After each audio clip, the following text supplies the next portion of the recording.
Karen. That's not my name. Ini ngerasa kayak, wah udah nggak bener nih. Akhirnya ditusuk nembus paru-paru.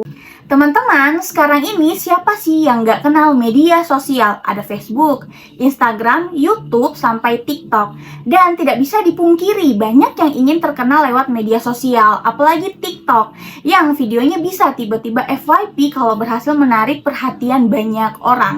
Sebenarnya teman-teman, ada banyak cara untuk bisa terkenal di TikTok. Misal, buat konten lucu-lucuan, storytelling, bahas kesehatan, edukasi, atau mungkin sekedar membagikan kegiatan sehari-hari. Tapi teman-teman, pernah nggak kalian nih kepikiran ada seseorang yang justru terkenal karena terus-menerus mengunggah video pertengkaran? Dan yang lebih mengejutkan lagi, pertengkaran ini berujung pada sebuah pembunuhan. Kedengarannya kayak nggak masuk akal kan? Atau nggak mungkin sih Jus. Tapi teman-teman, ini benar-benar terjadi pada seorang TikToker yang saat itu berumur 18 tahun. Video-video yang ia unggah membuat ia dikenal banyak orang. Tapi terkenalnya tuh bukan karena prestasi atau konten hiburan, melainkan karena pertengkarannya dengan tetangganya. Yuk, kita cari tahu apa sih yang sebenarnya terjadi. Menurut kalian, apa memang yang dia lakukan ini demi menjadi terkenal, atau ada sesuatu yang lebih gelap di balik semua ini? Sebelum kita masuk ke kronologi kejadiannya, kita harus kenalan dulu dengan dua keluarga yang terlibat dalam kejadian ini. Yang pertama, ada keluarga Zachary Latham. Saat kasus ini terjadi, Zach usianya baru 18 tahun. 2 tahun sebelumnya, tepatnya di tahun 2018, saat usianya masih 16 tahun, Zach baru saja pindah ke kompleks kakek dan neneknya, tepatnya di Vineland, New Jersey, setelah ibunya meninggal dunia. Nah, teman-teman, si Zach ini walaupun usianya masih 18 tahun, dia sudah menikah dengan seorang perempuan bernama Sarah Latham. Mereka berdua cukup aktif di TikTok dan beberapa kali membagikan video keseharian mereka. Di sisi lain, ada keluarga Durham. Keluarga Durham sudah menetap lama di kompleks tersebut. Salah satu anggota keluarganya yaitu William Tim Durham, seorang suami, ayah sekaligus petugas lembaga pemasyarakatan. Kita panggil Tim aja ya. Nah, si Tim ini tinggal bersama Catherine, istri sekaligus 2 orang anaknya. Nah, anak pertama bernama William, sedangkan anak kedua ini aku nggak dapat namanya, aku udah sempat searching, nggak ada, bahkan di dokumen persidangan yang diperlihatkan pun tidak disebutkan namanya.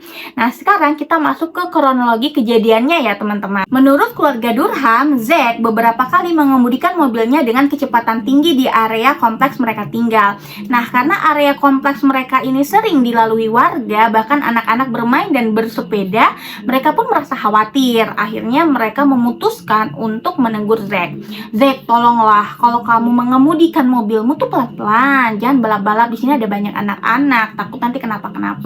Nah, saat itu si Zach ini kayak, oh ya minta maaf, nanti nggak diulang lagi seperti itu. Oke, pikirnya udah selesai gitu kan. Ternyata menurut keluarga Durham, beberapa hari kemudian Zach ini masih mengemudikan mobilnya dengan kecepatan tinggi. Akhirnya mereka memutuskan untuk coba deh kasih tahu ke kakek dan neneknya. Siapa tahu dengan melapor ke kakek dan neneknya, masalah ini bisa diselesaikan dengan baik-baik. Sayangnya masalah ini tidak benar-benar selesai. Justru dari sinilah konflik mereka perlahan mulai berkembang.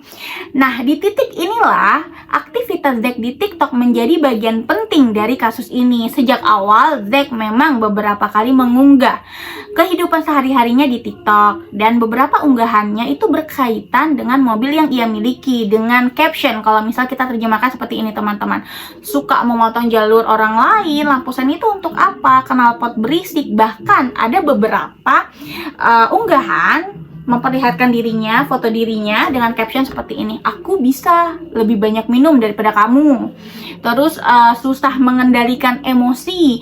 Terus ada satu caption yang menurut aku kayak, wah berani banget ya dia tulis seperti itu.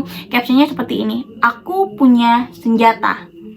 Iya, sombong kali ya dia ngomong seperti itu di caption lagi. Awalnya, sebagian besar unggahan Zack terkait dengan mobil dan kegiatannya.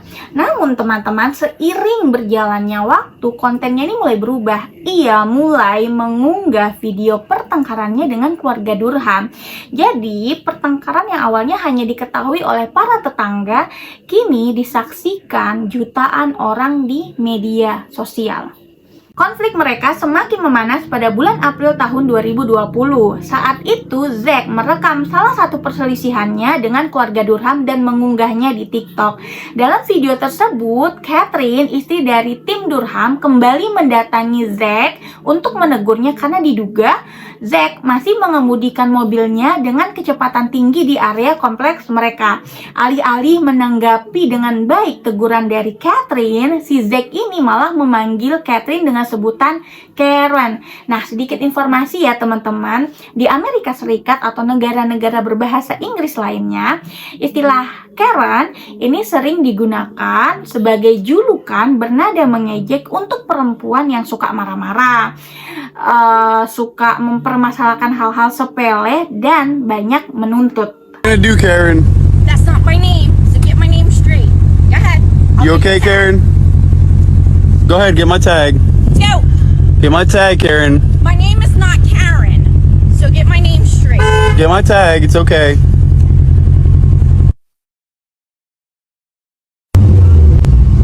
Sir, there's an officer. All because my car is loud. Video tersebut ditonton lebih dari 3 juta kali teman-teman. Di kolom komentarnya ada yang menganggap video pertengkaran itu lucu, tetapi ada juga beberapa komentar yang justru mendukung Zack untuk terus-menerus mengganggu keluarga Durham. Misalnya mereka menulis seperti ini, lempari aja rumahnya tuh dengan telur busuk, atau kempeskan aja ban mobilnya, dan yang lebih parah, ganggu dia lebih daripada itu. Netizen berkata seperti itu di kolom komentar video tersebut. Nah, untuk komentar-komentar itu kami nggak bisa pastikan ya apakah memang mempengaruhi tindakan Zack setelahnya. Namun yang pasti setelah video tersebut viral, konflik antara keluarga Durham dan keluarga Zack makin memanas dan semakin sering terjadi. Beberapa hari kemudian, berdasarkan laporan media dan dokumen pengadilan, Zack mendatangi rumah keluarga Durham sambil berteriak, "Hey Karen, kita viral." Nah, keluarga Durham ini kan ada putra yang bernama William. Nah, William ini ngerasa kayak, wah udah nggak bener nih. Akhirnya dia datangi Zack yang saat itu sedang di dalam mobil. Nah, dalam rekaman yang diunggah oleh Zack, si Zack ini masih sempat ngerekam saat William datangi dia. Nah, dalam video tersebut, William mencoba untuk membuka mobil Zack dan menarik dia keluar. Tetapi, Zack sempat memperingatkan dia. Akhirnya nggak jadi itu, dia tarik Zack. Nah, peringatannya seperti ini. "Aku punya pisau, bro."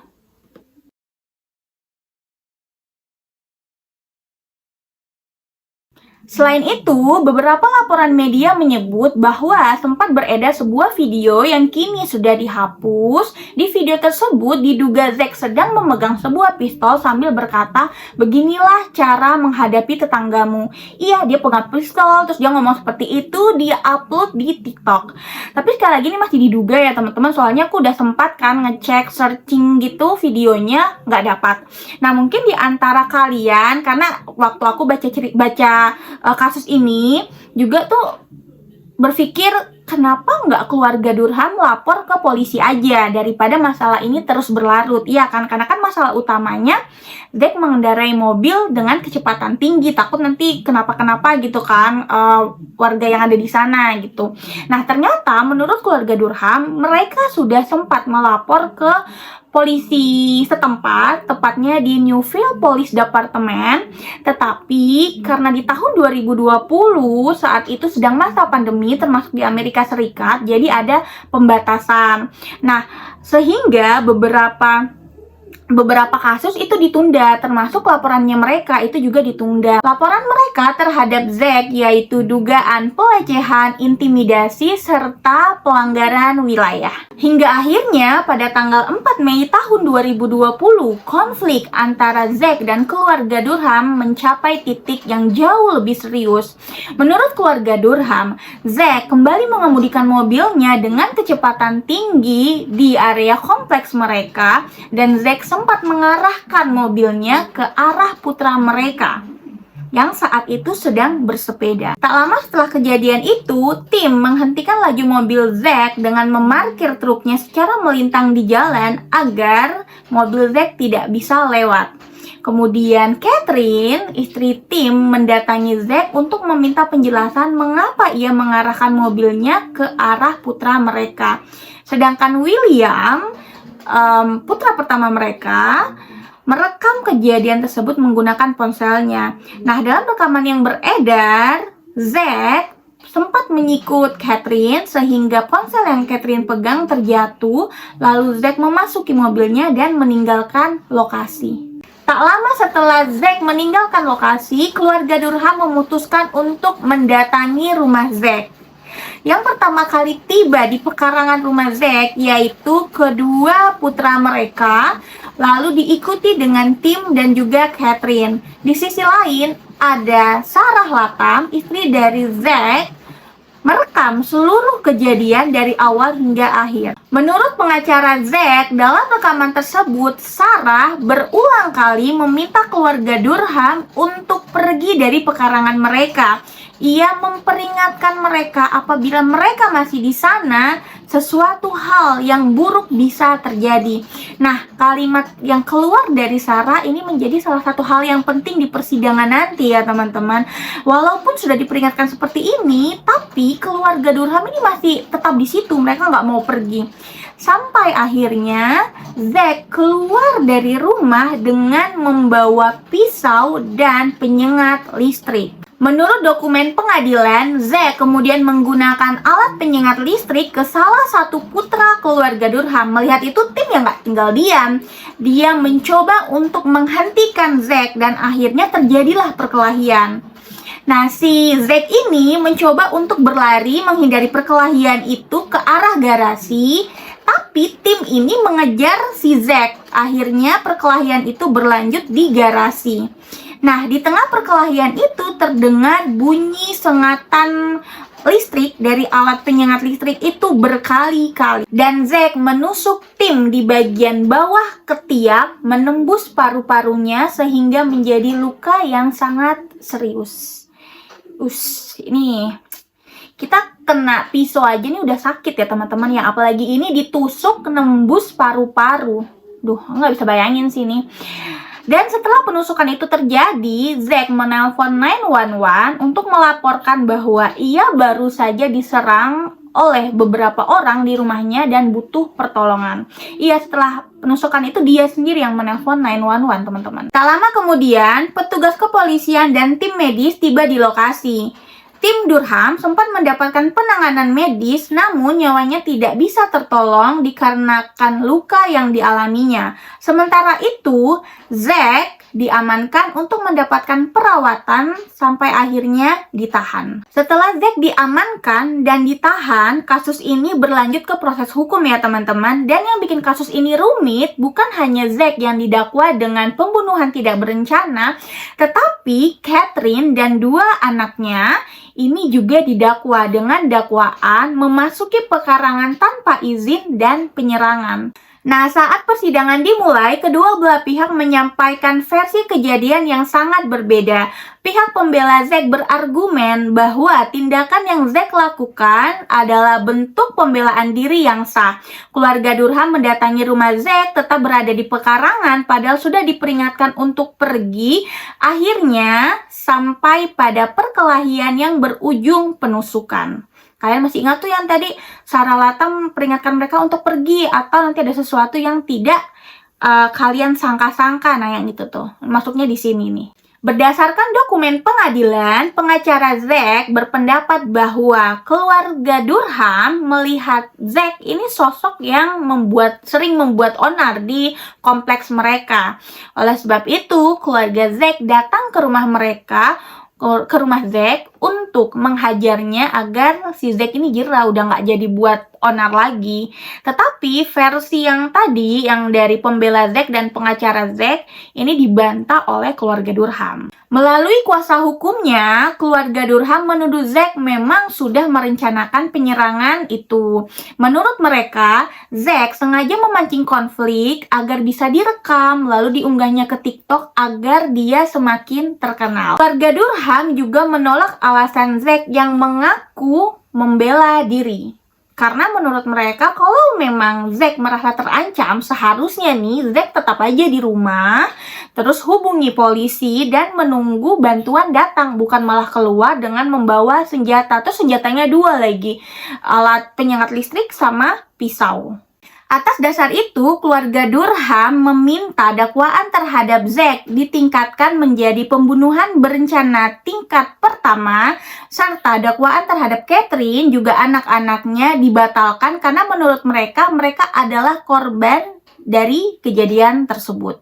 Lalu bagaimana akhir dari kasus ini? Setelah melalui proses persidangan yang cukup panjang, pada bulan April tahun 2023, Zachary Latham dinyatakan tidak bersalah oleh juri atas dakwaan kasus kematian Tim Durham. Sementara itu, Catherine dan kedua anaknya, dakwaannya juga ini dibatalkan.